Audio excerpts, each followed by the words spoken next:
This is the Lone Crater YouTube. We hope this video helps. You start by powering the Nest Hub and confirming the welcome screen. This gives the device time to complete initial checks. Next, put your phone on the same Wi-Fi network so the Google Home app can discover the hub. That discovery is how pairing works. In the app, sign in with your primary Google account and grant location, microphone, and Bluetooth permissions. These let voice match, routines, and local device control operate smoothly. Once done, the device appears in the Home app ready for setup. You now configure the hub so it behaves predictably in daily use. Set the room, device name, and time zone. That helps routines and multi-device commands resolve to the right speaker.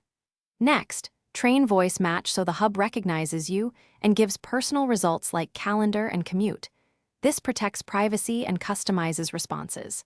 Then connect music, video, and smart home services and create or edit routines to automate tasks. These choices determine how the hub responds to shorthand commands and triggers.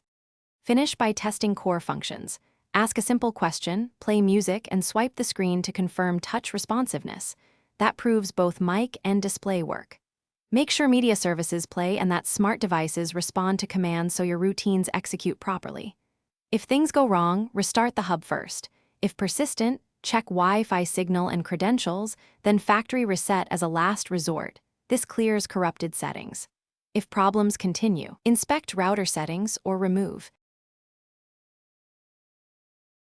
Thanks for watching. Consider subscribing if we helped you.